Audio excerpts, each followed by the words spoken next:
الله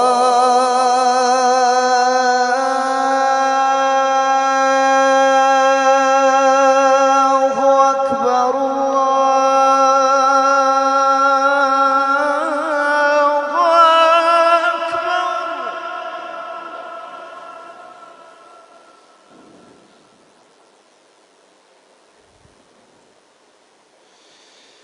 الله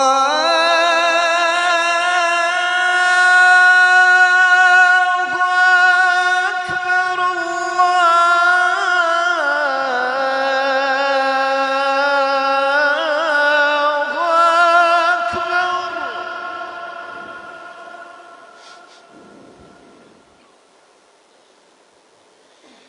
أشهد أن لا إله إلا الله.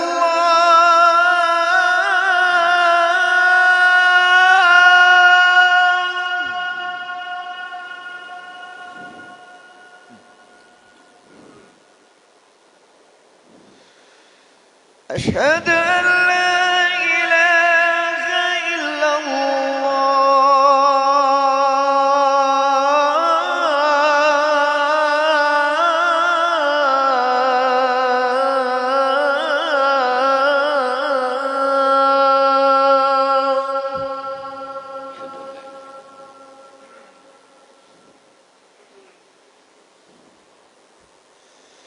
أشهد أن محمد رسول الله.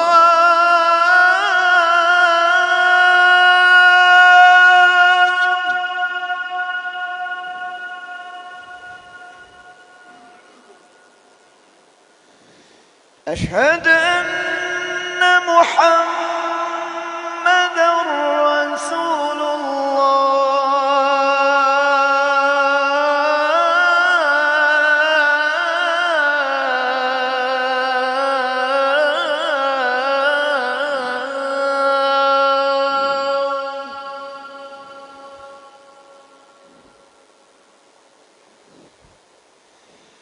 حي على الصلاة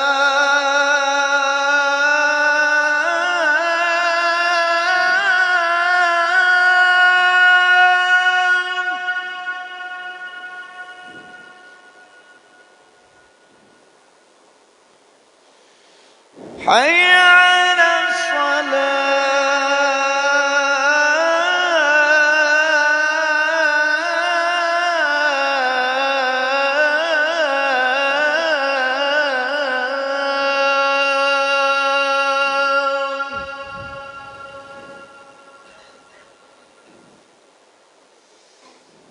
حي على الفلاح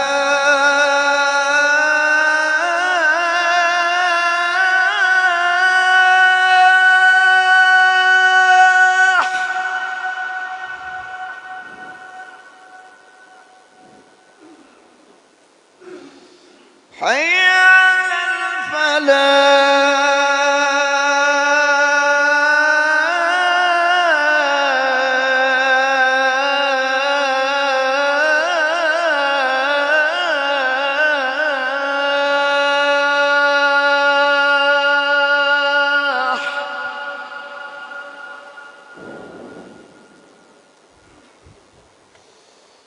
الله أكبر الله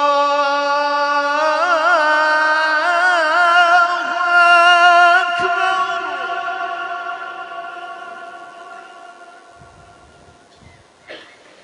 لا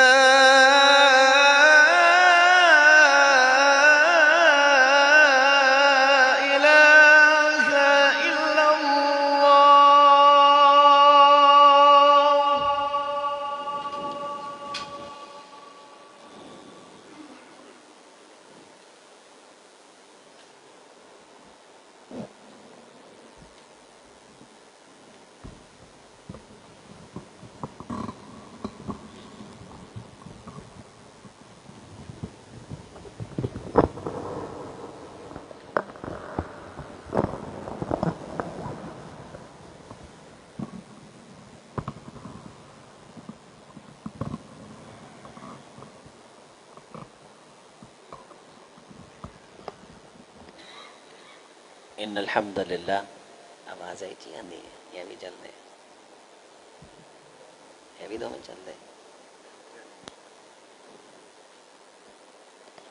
ان الحمد للہ نحمده ونستعینه ونستغفره ونؤمن به ونتوکل علیہ ونعوذ باللہ من شرور انفسنا ومن سیئات اعمالنا من يهده الله فلا مضل له ومن يضلل الله فلا هادي له ونشهد ان لا اله الا الله وحده لا شريك له ونشهد ان محمدا عبده ورسوله اللهم صل على محمد وعلى ال محمد كما صليت على ابراهيم وعلى ال ابراهيم انك حميد مجيد اللهم بارك على محمد وعلى آل محمد كما باركت على إبراهيم وعلى آل إبراهيم إنك حميد مجيد رب اشرح لي صدري ويسر لي أمري واحلل عقدة من لساني يفقهوا قولي رب زدني علما سبحانك لا علم لنا إلا ما علمتنا إنك أنت العليم الحكيم قال الله تعالى في كلامه الحميد أعوذ بالله من الشيطان الرجيم فإنها لا تعمى الأبصار ولكن تعمى القلوب التي في الصدور وقال تعالى نزل به الروح الأمين على قلبك لتكون من المنذرين وقال تعالى ثم انصرفوا صرف الله قلوبهم وقال النبي صلى الله عليه وسلم تركتكم على المحجة البيضاء ليلها كنهارها لا يزيغ عنها إلا هالك وقال تعالى فلما زاغوا أزاغ الله قلوبهم ہر قسم کی تعریف توصیف تمہید و تحمید ستائش وحدائی یکتائی اللہ وحدہ لا شریک کے لیے بہت بہت صلاۃ و سلام سید الاولین والآخرین خاتم النبیین سید الرسول سید الہدا سید السبل جناب محمد الرسول اللہ صلی اللہ علیہ وسلم کی پاک ذات کے لیے عزت مآب دوستوں بزرگوں نوجوان بھائیوں پردہ نشین اسلامی ماؤں اور بہنوں، اللہ تعالی نے انسان اور دوسری تمام مخلوقات کے درمیان جو امتیاز رکھا ہے وہ امتیاز اور وہ فرق دل کے احساس کا فرق اور دماغ کی سوچ کا فرق ہے، ورنہ جسامت میں قوتیں اور طاقتیں انسانوں سے کہیں زیادہ اللہ تعالی نے بعض حیوانوں کو عطا کر رکھی۔ اللہ تعالی نے انسان کے اندر دو چیزیں رکھی ہیں، فَأَلْهَمَهَا فُجُورَهَا وَتَقْوَاهَا، اس کے اندر خیر بھی ہے اور شر بھی ہے۔ شیطان کے اندر شر ہے، وہ شیطان ہے، اور فرشتے کے اندر صرف اور صرف خیر ہے۔ اسے شاہ ولی اللہ محدث دہلوی ملاکوتیت اور بہمیت سے تعبیر کرتے ہیں۔ انسان کے اندر اللہ تعالیٰ نے یہ دونوں چیزیں رکھی، شر بھی ہے اور خیر بھی ہے۔ پھر اسے اللہ نے بصیرت عطا فرمائی ہے کہ اس نے شر کا مقابلہ کرنا ہے، وہ شر نہیں جو اسے دوسروں میں نظر آتا ہے، اس نے اپنے اندر چھپے ہوئے شر کا مقابلہ کرنا ہے۔ اللہم الہمنی رشدی واعذنی من شر نفسی، اس دعا کے اندر بھی یہ تعلیم دی گئی ہے کہ انسان کو جہاں اور فتنوں سے کسی کے شر سے پناہ مانگنی ہے، وہاں اس نے اللہ سے یہ بھی کہنا ہے، اے اللہ میں اپنے اندر چھپے ہوئے نفس کے زہر سے مر جاؤں، میں اس سے تیری پناہ میں آتا ہوں، تو میرے نفس کے شر کے نقصان سے مجھے محفوظ مسعون اور مامون فرما۔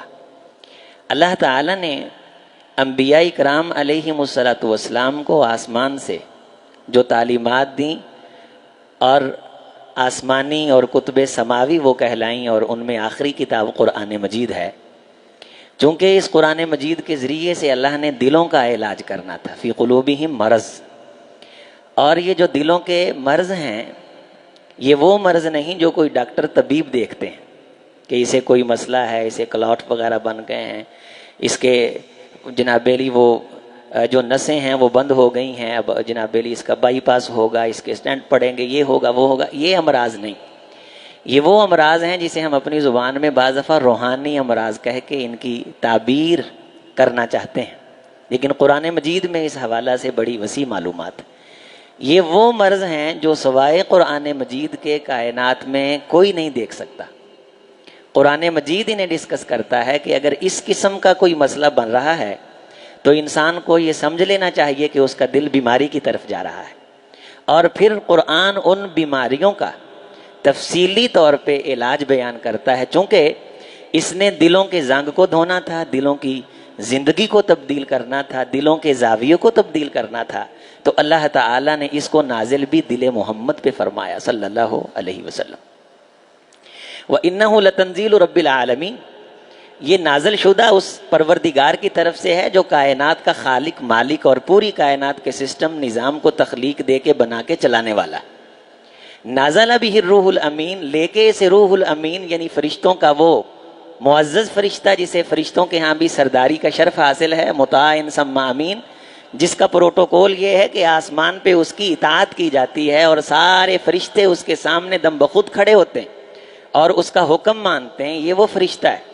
اور نازل کس جگہ پہ کیا گیا ہے؟ علی قلبک لتکون من المنذرین، اے محمد صلی اللہ علیہ وسلم ہم نے اس قرآن کو تیرے دل پہ اتارا ہے تاکہ یہ تیرے دل پہ اتر کے لوگوں کے دلوں کو، ان کے زاویے کو تبدیل کرے. بہت ساری جو سوچنے اور فکر کرنے اور اصلاح کرنے کی جگہیں ہیں عزیزان گرامی، ان تمام تر مقامات میں سے بہترین اصلاح کا مقام جہاں اصلاح کی ہر دم گنجائش رہتی ہے وہ میرا اور آپ کا اپنا ذاتی دل ہے، کہ جسے ہم اپنے آئینے میں کھڑے ہو کے دیکھیں، خود ہم تجزیہ کریں، اس کی سختی، اس کی قساوت کو، اس کے میلان کو ہم غور سے دیکھ کے پرکھ کے اس کا ملاحظہ کریں اور دیکھیں کہ یہ دل کس طرف جا رہا ہے، کس چیز کو یہ پسند کر رہا ہے، کون سی چیز اس کو مرغوب ہے. غور فرمائیے، اس زمانے میں مہنگی چیز رکھنے کے لیے، مہنگی چیز محفوظ کرنے کے لیے کوئی جار ہو یا مہنگا ترین کوئی عطر اور پرفیوم ہو، اس کے لیے شیشیاں بھی بڑی مہنگی بنائی جاتی ہیں. اگر خوشبو انتہائی سستی ہے تو اس کی شیشی، اس کی پیکنگ کا سامان کوئی اتنا مہنگا نہیں ہوگا. نہ ہی ایسے بندے کو دانا کہا جائے گا کہ وہ 200 روپے والا پرفیوم کسی ایسی پیکنگ کے اندر پیک کرے کہ اس پیکنگ کا جو ریٹ ہے وہ 5000 روپے ہو. دنیا بڑی عقل مند ہے، مہنگی چیز کے لیے وہ پیکنگ کا جو سامان ہے، جو سسٹم ہے، وہ مہنگی چیز استعمال کرتی. کائنات میں سب سے معتبر کلام اگر کوئی ہے، خیر الکلامی کلام اللہ، وہ اللہ کا کلام ہے، اور اللہ کا کلام دلوں میں سماتا ہے، اور ہر دل کے اندر یہ قوت اور پاور نہیں ہوتی کہ وہ قرآن مجید کے نور سے مستنیر ہو سکے، وہ قرآن مجید کے نور کو قبول کر سکے، اس کی ضیاء پاشیوں سے وہ محظوظ ہو سکے، اور وہ اپنے آپ کو اس کی ذوف شانیوں سے بصیرت کی وادیوں میں لے جا کر کے، روشن خیالیوں میں، قرآن کے بتائے ہوئے اصولوں میں اور اس کے لگائے ہوئے گلدستوں میں خود خوشبو اور مہک محسوس کر لے. یہ ہر دل کے بس کی بات نہیں ہے، اس کے لیے دل کو تیار کرنا پڑتا ہے. بعض دفعہ ہمارا دل کسی سانحے کا شکار ہو جاتا ہے، قرآن کی مہک ختم ہو جاتی، لیکن ہمیں احساس نہیں ہوتا. جب احساس بھی نہ ہو کہ قرآن مجید کی مہک نہیں آ رہی، اللہ کے نام کی مہک نہیں آ رہی، سنت کا شغف دل میں نہیں پڑ رہا، نماز کا پیار دل میں نہیں اتر رہا، اللہ والوں کی مجلس میں بیٹھنے کو دل نہیں چاہ رہا، احساس بھی مر جائے تو سمجھ لیجئے اللہ تعالیٰ ناراض ہیں کہ انہوں نے دل کو محروم بھی کیا ہے اور ساتھ احساس بھی چھین لیا. ہمارے ایک دوست تھے، میں نے انہیں ایک خوشبو چیک کروائی، کہنے لگے حضرت یہ مجھے محسوس نہیں ہوتی، میرا ایک ایکسیڈنٹ ہوا تھا، اس میں میرے وہ گلینڈ مر گئے تھے جو خوشبو کو محسوس کرتے ہیں، لہٰذا اچھی بری خوشبو کی، بدبو کے، ببھوکوں کی اور خوشبو کے ہلوں کی میں کوئی تفریق نہیں کر سکتا، میرا وہ سسٹم متاثر ہو گیا، مجھے پریشانی ہے، میں اس کے علاج پہ لاکھوں روپے لگا رہا ہوں کہ میری وہ نسیں، میرے وہ گلینڈ کام کرنا شروع کر دیں، کورونا کے دنوں میں جب ڈاکٹروں اور طبیبوں نے یہ کہا کہ یہ کورونا کا بخار ہے، اس میں مبتلا شخص کی علامات اور نشانیاں یہ ہیں کہ اسے مہک نہیں آتی، زبان کا ذائقہ مر جاتا ہے، بخار چڑھا، لوگ پریشان نہیں ہوئے، لیکن جو ہی ناک کا قوت شامہ ختم ہوئی، زبان کے ذائقے کی حس ختم ہوئی، ٹینشن پڑ گئی، فکر پڑ گئی کہ مہک نہیں آ رہی، زبان ذائقے سے محروم ہو گئی ہے، مجھے کرونا ہو گیا۔ اس کے لیے ہم نے ایڑی چوٹی کا زور لگایا کہ ہم شفا حاصل کریں، میڈیسن استعمال کی، گھر والوں سے کٹ ہو کر کے ہم ایک کمرے کے اندر بھری محفل کے اندر تنہا ہو گئے۔ کس لیے؟ کہ ہم اس مرض سے باہر آئیں۔ عزیز سامعین، اسی طرح جب دل کے احساس مرتے ہیں، بعض دفعہ بندے کو خبر ہو جاتی ہے، جس کو خبر ہو جائے اس پہ اللہ کا بڑا احسان ہے، اور پھر وہ اپنے اس دل کے احساس کو جگانے کے لیے کہ دل کسی قسم کی مہک محسوس نہیں کر رہا، کسی عارف باللہ کی مجلس میں بندہ گیا، کسی اللہ والے کے پاس بیٹھا اور جا کر کے کہا کہ مجھے یہ بتلائیے، آگاہ کیجئے، انفارم کیجئے، تعلیم دیجئے، تزکیہ کیجئے کہ میرا دل اب اللہ کی مجلس میں نہیں لگتا، دنیا کی مجلس کی طرف زیادہ راغب ہے، لہو لعب کی طرف زیادہ یہ توجہ اور میلان رکھتا ہے۔ اگر تو احساس ہو جائے تو علاج ممکن ہے، ہم تجزیہ کر سکتے ہیں، اپنا جائزہ لے سکتے ہیں۔ کیا ہم کبھی محفل میں بیٹھے تنہائی میں یا بزم میں یا رزم میں ہم یہ سوچتے ہیں کہ یہ دل، اسے کوئی تڑپ ہے، یہ کچھ چاہ رہا ہے؟ رسول اللہ صلی اللہ علیہ وسلم نے جس طرف بلایا یہ اس طرف آنا چاہتا ہے؟ قیامت کے دن لوگ جب دھوپ کے اندر ہوں گے، اللہ 7 لوگوں کو عرش کا سایہ عطا فرمائیں گے، ان میں ایک خوش نصیب وہ ہوگا رجل قلبہ معلق بالمساجد، ایک وہ بخت بیدار جس کا دل مسجد سے جڑا رہا، ایک نماز پڑھی، دوسری کا خیال، مسجد کی صفائی کا خیال، تعمیر کا خیال، نمازیوں کے لیے کوئی نہ کوئی سسٹم، کوئی نہ کوئی بہتری کی سوچ اور فکر، قرآن کی تلاوت، مسجد میں بیٹھ کے دل لگا کے اللہ کو راضی کرنے کے انداز۔ میرا دل اگر مسجد کے ساتھ نہیں جڑتا، نہیں چاہ رہا، دل کے اندر یہ خیال نہیں اتر رہا، دل اس خوشبو کے لیے بے چین نہیں ہو رہا، تو ہمیں یہ سمجھ لینا چاہیے کہ گلینڈ متاثر ہو چکے ہیں۔ آج کل چھوٹے چھوٹے بچے جو سکولوں میں پڑھتے ہیں، ان کے اندر بڑی غیرت اور بڑا غصہ ہے۔ بعض دفعہ چھوٹے چھوٹے بچوں کی شکایات موصول ہوتی، دیکھنے کو وہ بہت چھوٹے لگ رہے ہوتے ہیں، لیکن ان کے والدین یہ کہتے ہیں کہ ہمارا بچہ یہ کہتا ہے کہ قاری صاحب مجھے توجہ نہیں دیتے، پہلے پارے کا ہے، 30ویں پارے کا ہے، قرآنی نورانی قاعدے کا ہے، وہ مجھ سے صرف نظر کر رہے ہیں۔ بچہ اس کو محسوس کرتا ہے۔ تو رسول اللہ صلی اللہ علیہ وسلم نے فرمایا تھا، لوگوں سعد اپنی غیرت کا بیان کر رہے ہیں، میں محمد صلی اللہ علیہ وسلم کے پاس سعد سے کہیں زیادہ غیرت ہے۔ کیا تم اندازہ کر سکتے ہو کہ اللہ کی ذات کے پاس کتنی غیرت ہے؟ جب انسان اس قرآن سے نظریں پھیرے گا، اللہ کے دین سے نظریں پھیرے گا، دل کو کسی اور چیز کے لیے کھولے گا، اسلام، دین، اللہ، رسول، سنت کی بات آئے گی، اس کے دل کے اندر ایک انقباض آئے گا، ایک گھٹن آئے گی، اللہ ناراض ہو کے ثم انصرفوا صرف اللہ قلوبہم، اللہ اس دل کو بالکل پھیر دے گا، کسی اور طرف لے جائے گا، دل بند ہو جائے گا، احساس بند ہو جائیں گے، جالیاں بند ہو جائیں گی، خوشبو آنا بند ہو جائے گی، آہستہ آہستہ آہستہ نوکیتت قلبہ سودا، اللہ برائی کی مجلس میں بیٹھنے کی وجہ سے اس پہ برا غلاف چڑھا دیں گے، اور یہ دل اب جینے کے لیے تمنا کرے گا، بری محفل کی تمنا کرے گا، بری بزم کی تمنا کرے گا، برے خیالات کی تمنا کرے گا، برے دوستوں کی تمنا کرے گا، ان کے بغیر یہ جی نہیں سکے گا۔ یہ اللہ تعالیٰ کی طرف سے بہت بڑے عذاب کا ایک الارم ہوتا ہے۔ بستیاں اجڑتی ہیں، بن جاتی ہیں، مکان گرتے ہیں، تعمیر ہو جاتے ہیں، لیکن اجڑے ہوئے دل اگر توجہ نہ ہو، یہ انسان کی دنیا ہی نہیں، عزیز ساتھیوں، یہ آخرت اجاڑ دیتے ہیں۔ غافل دل، جس دل میں اللہ کی محبت نہ ہو، اللہ کے لیے وہ کبھی مضطرب نہ ہو، کبھی وہ بے چین نہ ہو، اسے کبھی اللہ کی طرف آنے کا رات کی تنہائی میں جی ہی نہ چاہا ہو، اور وہ سوچے ہی نہ، اللہ سے مانگے ہی نہ۔ ہمارے ایک شیخ الحدیث پچھلے دنوں وفات پا گئے، اللہ قبر منور فرمائے، عبید اللہ عفیف رحمہ اللہ رحمۃ واسعہ۔ شیخ الحدیث دوران طالب علمی میں انتہائی نیک، تہجد گزار، فرماتے جب میں جامعہ سلفیہ پڑھنے کے لیے آیا دروازے نہیں ہوتے تھے، ٹھٹھرتی ہوائیں چلتی تھیں، لینے کے لیے بستر نہیں ہوتے تھے، لیکن اللہ کی رضا کے لیے ہم نے اس قسمہ پرسی کے عالم میں بھی اللہ کے رسول کی سنت کو حاصل کیا۔ لیکن ایک دن میں اپنے شیخ کی مجلس میں گیا، شیخ گوندلوی رحمۃ اللہ علیہ رحمۃ واسعہ، جو شیخ المشائخ اور بڑے بڑے محدثین کے اساتذہ میں سے سینئر استاذ ہیں۔ میں نے کہا حضرت دل لطف محسوس نہیں کر رہا، دل لذت محسوس نہیں کر رہا، اللہ کا نام لیتا ہوں لیکن لذت میں فرق آ گیا ہے، لطف کے اندر فرق آ گیا ہے، نماز پڑھتا ہوں لیکن ذائقہ محسوس نہیں ہوتا، ذائقہ مر چکا ہے۔ کیا میں آپ نے کبھی سوچا مولانا صاحب، خطیب صاحب، یہ ہم روزانہ مسئلے پوچھتے ہیں، جس طرح عبداللہ ابن مسعود رضی اللہ تعالیٰ عنہ سے ایک شخص پوچھ رہا تھا جو کوفے سے آیا تھا کہ جناب اے اللہ کے رسول کے عظیم صحابی، مجھے یہ بتلائیے کہ دوران طواف مجھ سے مچھر قتل ہو گیا، کیا میرا عمرہ تو خراب نہیں ہوا؟ فرمایا مچھر کے قتل کا احساس ہے، جب حسین کو قتل کیا تب تیرا احساس نہیں جاگا تھا؟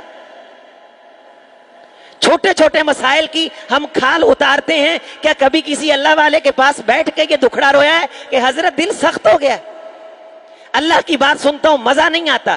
کوئی بندہ بہترین خوشبو دکھائے اور مجھے سنگھائے تو مجھے پتا چلتا ہے کہ یہ خوشبو بڑی اچھی ہے، میں اس کا ریٹ معلوم کرتا ہوں، پھر اس کو خریدنے کی کوشش کرتا ہوں، اس کو سنبھال کے رکھتا ہوں، لیکن کائنات میں سب سے زیادہ خوشبو دینے والی بات اگر کوئی ہے تو اللہ کی بات ہے۔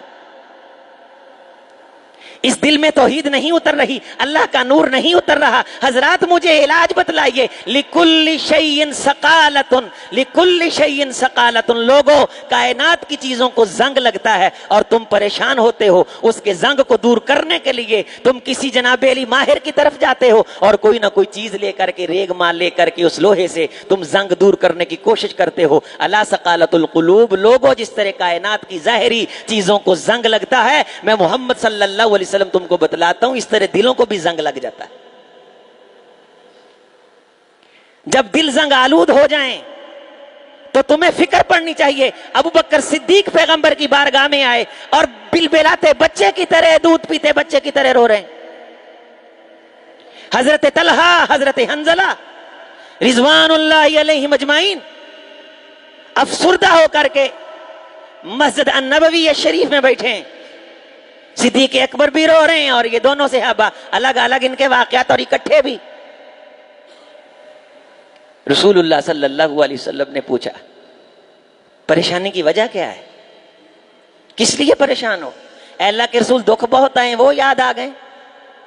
اے اللہ کے رسول مکہ چھوڑا اور مدینہ آئے اور یہاں بھی سر ڈھانپنے کے لیے کوئی چیز ہمیں میسر اور دستیاب نہیں، اس لیے نبی صلی اللہ علیہ وسلم کو اس لیے پریشانی کہ اللہ کے رسول جب دنیا سے ہم چلے جائیں گے ہماری اولاد کا کیا بنے گا؟ آپ علیہ السلام نے پوچھا پریشان کیوں ہو؟ فرمایا اللہ کے رسول صلی اللہ علیہ وسلم لٹ گئے، نقصان ہو گیا۔ حتیٰ کہ ایک صحابی نے یہ جملے بولے کہ اللہ کے رسول صلی اللہ علیہ وسلم معلوم ہوتا ہے ایمان کی دولت سے محروم ہو کے منافقت کی طرف جا رہا ہوں۔ فرمایا بات تو بتلاؤ، پریشانی کا سبب تو ذکر کرو۔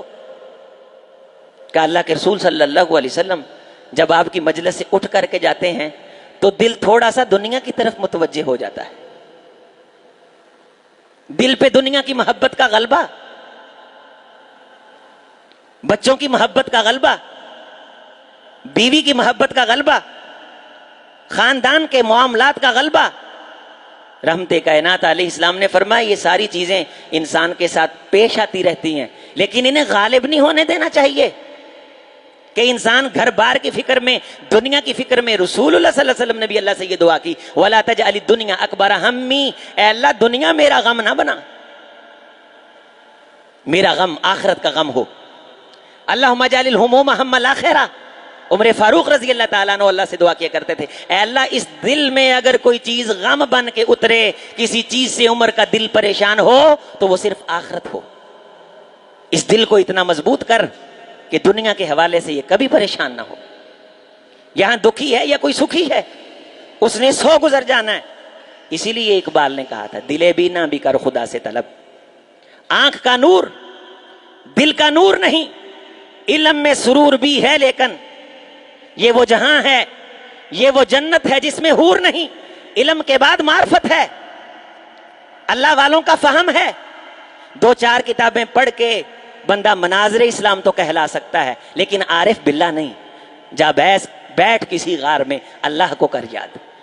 اس کے لیے رابطہ کرنا پڑتا ہے، کسی طبیب کے پاس جانا پڑتا ہے، کسی حکیم کے پاس جانا پڑتا ہے، کسی اللہ والے کے پاس جس کی زندگی ممبر و محراب کی تعمیر میں گزری ہو، اس کے سامنے زانوے تلمذ طے کرنا پڑتے ہیں، گھٹنے ٹیکنے پڑتے ہیں، جس طرح جناب جبریل نے گھٹنے ٹیک کے صحابہ کو تعلیم دی. اور اس میں ایک بات یہ بھی پوچھی، مل احسان، خوبی کیا ہے؟ خوبی کیا ہے؟ انسان کا کمال کیا ہے؟ رسول اللہ صلی اللہ علیہ وسلم نے کیا جواب ارشاد فرمایا؟ ان تعبد اللہ کانک تراہ. دل کا آئینہ اتنا صاف ہو کہ آنکھ سے اللہ نظر آئے. آپ نے کیمروں پہ کئی مرتبہ یہ مشاہدہ کیا ہوگا کہ کیمرے کے آگے ہلکی سی کوئی جھلمن آ جائے تو سکرین پہ منظر دھدلا جاتے ہیں. دل پہ جب پردہ پڑتا ہے تو آنکھ نہیں دیکھتی، دل پہ جب پردہ پڑتا ہے تو کان نہیں سنتے. فإنها لا تعمل الأبصار. او لوگوں تمہیں کس نے کہا کہ آنکھیں اندھی ہو جاتی؟ آنکھیں اندھی نہیں ہوتی، ولكن تعمل القلوب التي في الصدور. دل اندھے ہوتے ہیں جو سینوں کے اندر ہے. افمن شرح اللہ صدرہ للاسلام فهو على نور من ربی فویل للقاسیة قلوبهم من ذکر اللہ. وہ سینہ مبارکباد کا مستحق سینہ ہے، بخت بیدار خوش نصیب بلند اقبال شخص ہے کہ جس کو وہ سینہ میسر آئے کہ جس میں وہ دل ہو جو نور دین کی باتوں سے حاصل کرے، جو کہے کہ دل کے اندر ایک اجڑن کی کیفیت ہے، مجھے کوئی اللہ کی بات سنا. اور جو نفس انسان کو میں نے تمہید میں یہ گزارش کی کہ خبردار کر دے کہ مسئلہ خراب ہو رہا ہے، قرآن مجید میں اسے نفس لوامہ سے تعبیر کیا گیا ہے. لا اقسم بیوم القیامہ ولا اقسم بالنفس اللوامہ. میں قسم اٹھاتا ہوں قیامت کے دن کے واقع ہونے کی کہ اس نے واقع ہونا ہے اور وہ دن آنا ہے. یہ بڑی حیرانی کی بات لگتی تھی مشرکین مکہ کو کہ پتہ نہیں وہ وعدہ کب آئے گا. وَيَقُولُونَ مَتَىٰ هَٰذَا الْوَعْدُ إِن كُنتُمْ صَادِقِينَ. جس وعدے کا تم بار بار ہم سے وعدہ کرتے ہو ڈراتے ہو، وہ وعدہ کب پورا ہوگا؟ آ نہیں رہا، بڑی دور ہے. جو اس کو دور سمجھتے تھے آج انہیں مرے ہوئے صدیاں بیت گئیں. دور نہیں ہے. ممات فقد قامت قیامت. جو بندہ مر جاتا ہے گویا اس کی قیامت واقع ہو جاتی ہے. جس طرح قیامت کے واقع ہونے میں کوئی شک نہیں. میں اس کی قسم اٹھاتا ہوں، گواہی دیتا ہوں. ولا اقسم بالنفس اللوامہ. وہ نفس جو انسان کو ملامت کرے، انگیخت کرے، اسے کوریدے، اسے اشارہ کر کے کہے کہ یہ ٹھیک نہیں ہے. اتنا اندھا نہ ہو، اتنی لمبی امید نہ لگا. اے غافل باز آ، واپس آ. دکھ ہے، تیرے دکھ کی کیفیت رب کی محبت پہ، پیار پہ، اللہ کی طرف توجہ پہ غالب نہیں آنی چاہیے. کتنے بندے ہیں جنہوں نے اپنے دکھوں میں آ کے اللہ سے منہ موڑا، پریشانی میں آ کے اللہ سے غافل ہوئے، کہنے لگے کہ ہم نے نمازیں پڑھ پڑھ کے دیکھ لی، ذکر کر کر کے دیکھ لیا، ہم نے تسبیحاں پکڑی، ہم نے من کے پھیرے، ہم نے ذکر فکر کیا، ہم نے چلے کاٹے، لیکن ہماری تقدیر نہیں بدلی. غافل ہوئے. کچھ پہ دنیا کی محبت غالب آئی، دنیا کا کاروبار بزنس غالب آیا. 1 سے 2، 2 سے 4 ہوئی. اللہ نے ضربیں دے کر کے اسے کائنات میں ایک حصہ عطا فرمایا، لیکن یہ اس حصے کو سنبھالتے سنبھالتے اللہ سے غافل ہو گیا. گویا اس نے اللہ سے دل پھیرا. اللہ بھی غیرت مند ذات ہے، اللہ نے پکا پکا دل پھیر دیا اور اسے محروم کر دیا احساس کی لذت سے، اپنے نام کی محبت اور مٹھاس اور شیرینی سے. ذاق طعم الایمان. لوگوں کھانوں کے ذائقے نہیں، ذائقہ ایمان کا بھی ہوتا ہے، لذت ایمان کی بھی ہوتی ہے، لطف ایمان کا بھی ہوتا ہے، چاشنی ایمان کی بھی ہوتی ہے. ہم تاریخ میں یہ پڑھتے ہیں کہ صحابہ اکرام رضوان اللہ علیہم اجمعین دل کی اس کیفیت میں ڈوب کر کے نماز پڑھتے تھے کہ جسم سے تیر نکل جاتے تھے، لیکن ان کی نماز خراب نہیں ہوتی تھی. ان کے دل میں اللہ کا لطف، اللہ کا پیار، اللہ کی توجہ. اے میرے محمد صلی اللہ علیہ وسلم، تو کائنات میں بزنس مینوں کو، کھاتے پیتے گھرانے کے لوگوں کو، دنیا کا نظام اور مملکت چلانے والوں کو ذرا میرے داؤد کا تذکرہ سنا. وَاذْكُرْ عَبْدَنَا داؤد ذَا الْأَيْدِ إِنَّهُ أَوَّابٌ. میرا داؤد وہ نبی تھا علیہ الصلوۃ والسلام، انا سخرنا الجبال معه یسبحن بالعشی والاشراق، کہ بڑے بڑے پہاڑ اس کے سامنے آئے لائن بنا کے، وہ یا جبال اوبی معه، وہ پہاڑوں کو کہتا تھا بولو، پہاڑ اس کی بولی بولتے تھے۔ اتنے بڑے بڑے پہاڑوں پہ جنہیں آج تک نہیں ہم ماپ سکے، اللہ تعالیٰ نے انہیں داؤد علیہ السلام کا تابع فرما کر دیا تھا۔ اس سے بڑا تو حکمران کوئی نہیں آیا نا، اس سے بڑا سٹیٹس والا تو کوئی نہیں آیا نا، کہ جس کا پہاڑوں پہ حکم چلتا ہو، وَالطَّيْرَ مَحْشُورًا، چٹکی بجاتا ہو، ساری کائنات کے پرندے اس کے آنکھوں کے سامنے حاضر ہو جاتے ہو۔ اے میرے رسول صلی اللہ علیہ وسلم، وَوَهَبْنَا لِدَاوُودَ سُلَيْمَانَ، پھر ہم نے اس داؤد کو ایک بیٹا سلیمان دیا، ذرا اپنی امت کو سلیمان کا تذکرہ بھی کر علیہ الصلوۃ والسلام، جس کا جنوں پہ دیو قامت ہیکل، بڑے بڑے جسموں والوں، شیاطین سرکش، ان پہ سلیمان علیہ السلام کا حکم چلتا تھا۔ بتا لوگوں کو، کائنات کے سرکش شیاطین اس کے سامنے جھک کے کھڑے ہوتے تھے، آداب بجا لاتے تھے۔ وَأَلَنَّا لَهُ الْحَدِيدَ، اس کے باپ کے ہاتھ میں طاقت اتنی تھی کہ وہ لوہے کو لگاتا تو لوہا پانی بنتا تھا۔ سلیمان کے بارے قوم کو بتا کہ ہم نے ہوائیں اس کے لیے مسخر کر رکھی تھی۔ فَسَخَّرْنَا لَهُ الرِّيحَ تَجْرِي بِأَمْرِهِ رُخَاءً حَيْثُ أَصَابَ، وہ جہاں چاہتے ہوائیں اس طرف کو چلتی تھیں۔ کوئی بندہ کہہ سکتا ہے کہ میں اللہ سے اس لیے غافل ہوں، میرے دل میں اللہ کی محبت اس لیے نہیں اتر رہی کہ میں دنیا کا حکمران ہوں، میرے کئی کام ہیں، میں نے اس طرف بھی توجہ دینی، میں نے اس طرف بھی توجہ دینی۔ تو سلیمان سے بڑا تو حکمران نہیں ہے علیہ الصلوۃ والسلام۔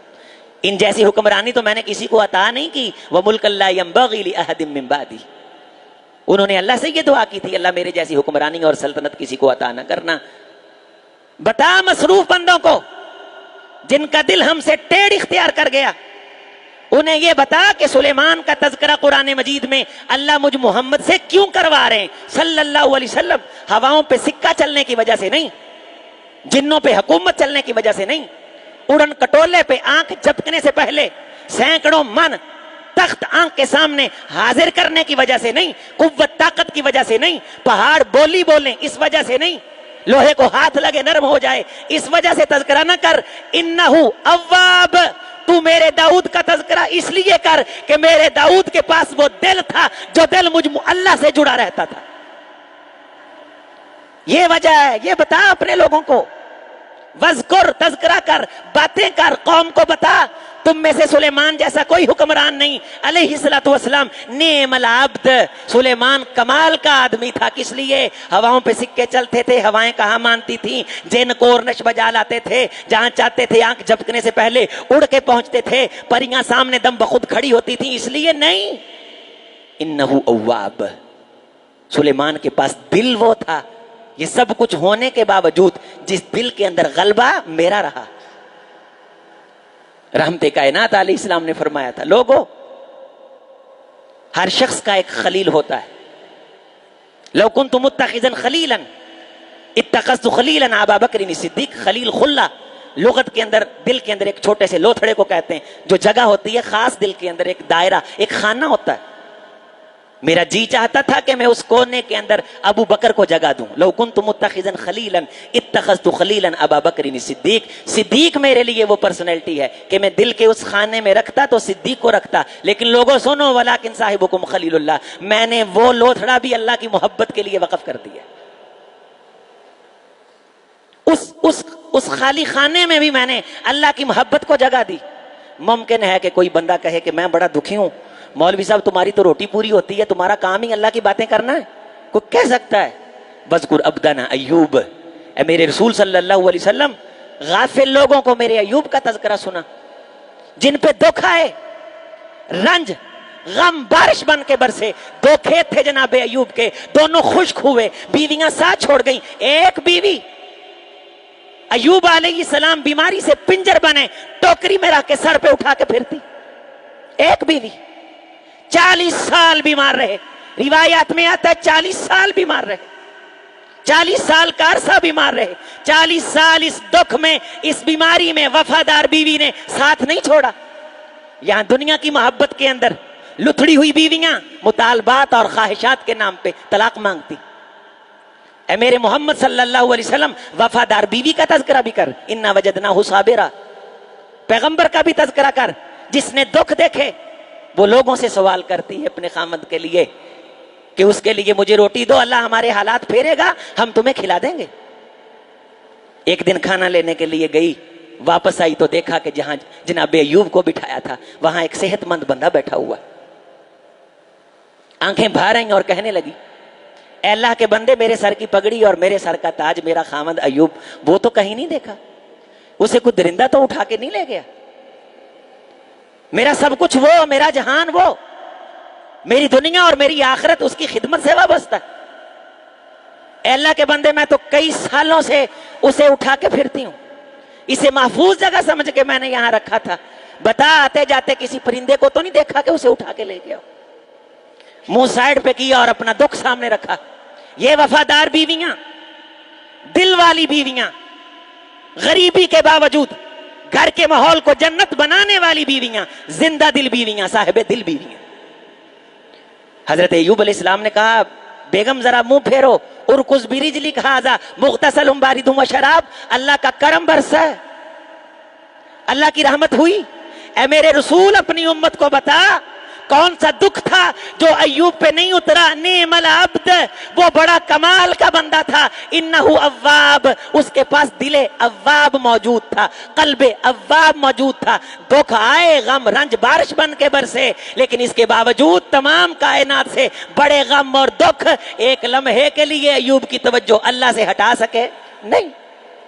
ہم کہتے ہیں جی سر دکھتا ہے, فجر پڑھیں کہ آرام کریں, نیند آ رہی ہے, اللہ کے سامنے آئیں, ایوب کی زندگی کو پڑھ, خدا تیرے دل کی زندگی اور دنیا کو تبدیل کرے. حضرت ایوب علیہ السلام کو کہا گیا جناب ایوب آسمان کی طرف دیکھیے, دو بادل دیکھے. فرمایا ایوب آپ کے دو کھیت تھے, ہم آسمانوں سے آئے. مسند احمد کی حدیث ہے, یہ جو دائیں طرف بادل ہے نا, آپ اسے اشارہ کریں گے یہ آپ کے کھیت پہ سونا برسائے گا. یہ بائیں طرف جو بادل ہے آپ اسے اشارہ کریں گے تو یہ آپ کے کھیت پہ چاندی برسائے گا. آپ کی توجہ اللہ کی طرف رہی, اللہ آپ سے راضی ہو چکا. اللہ کریم سے دعا ہے الیک اواہن منیبن ومخبتا. اللہ کے رسول کی دعا ہے اے اللہ مجھے وہ دل عطا کر دے جو دل تیرے ساتھ جڑا رہے, جسے تیرا نام لے کے لطف آئے, جسے تیری بات سن کے مزہ آئے, تیری محفل سے اٹھے تو مضطرب اور ماہیے بے آب کی طرح, اس مچھلی کی طرح ہو جائے جو پانی کے بغیر تڑپتی اور بلکتی ہے. خدایا تیرا نام آئے تو میرا قلب و جگر طرب میں آئے, تیری توحید کا تذکرہ ہو مجھے لطف آئے, شرک کا تذکرہ ہو مجھے نفرت ہو. پاک خدا صاف اور قوت والا دل عطا کر دے. میرا دل تیرے قبضے میں, تیری دونوں انگلیوں میں کائنات کے دل ہیں, جہاں تو چاہتا ہے پھیرتا ہے. اے دلوں کو پھیرنے والے صرف قلبی علی دینک و طاعتک, میرے دل کو جب بھی پھیرنا اپنے محمد کی غلامی کی طرف پھیرنا, اپنی اطاعت کی طرف پھیرنا. اس دل پہ کوئی اور رنگ غالب نہ ہونے دینا. صبغۃ اللہ ومن احسن من اللہ صبغہ. اے پاک خدا تیرے رنگ سے اچھا رنگ کوئی نہیں, تیرے نام سے اچھا نام کوئی نہیں ہے. اس دل کو اپنے نام کے ساتھ جوڑ کہ یہ دل تیرے نام سے جڑ کر کے روشنی پائے اور تیری محفل سے اٹھ کر کے جائے, یہ پریشانی کی کیفیت کا شکار ہو جائے. اور مجھے اپنے دل کو تبدیل کرنے کی کوشش اور ہمت عطا کر, اور تو یہ آسانیاں کر کہ میں تجھ سے دعا مانگوں اور تو اپنے کرم سے میرے دل کو اپنے نام کے ساتھ منسلک کر دے. اللہ تیرا سب سے بڑھ کے مجھ پہ یہ احسان ہے کہ میرا دل کبھی بھی تجھ سے غافل نہ ہو. اگر میں تجھ سے غافل ہو گیا تو میں لٹ جاؤں گا. یہ کائنات, یہ خزانے میرے کسی کام کے نہیں ہیں. اے پاک خدا مجھے وہ توجہ اور عرفان نصیب فرما دے جس توجہ اور عرفان کے ساتھ میں ہمیشہ تیرے نام سے جیوں, تیرا نام لوں اور تیری محفل میں بیٹھوں. اللہ کریم سے دعا ہے اللہ ہم سب کو یہ قلب وجل عطا فرمائے, قلب منیب عطا فرمائے, قلب اواب عطا فرمائے. اقول قولی ھذا استغفر اللہ لی ولکم ولسائر المسلمین.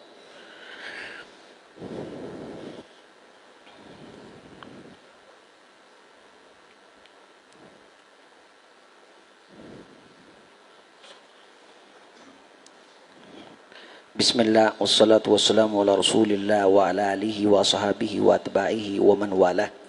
اللہم صلی علی محمد وعلی آل محمد وبارک وسلم وصلی علیہ. نبی صلی اللہ علیہ وسلم کا ارشاد ہے, لوگو میں نے تمہیں ایک روشن راستہ دیا ہے اور اس کی راتیں بھی روشن ہیں, لیلوہا کا نہاریہ. یہاں اندھیروں کا کوئی وجود نہیں, لیکن اتنی روشنی کے باوجود اتنے زبردست نصاب کے باوجود اگر کوئی توجہ کسی اور طرف کرتا ہے، دل کو کسی اور طرف پھیرتا ہے، لا یزیغ عنہا الا ہالکون، جو دل میں ٹیڑھ لے کے آئے میرے دین کے حوالے سے، تو اللہ تعالیٰ اس کو ہلاکت کی وادیوں میں اتار دیتے ہیں۔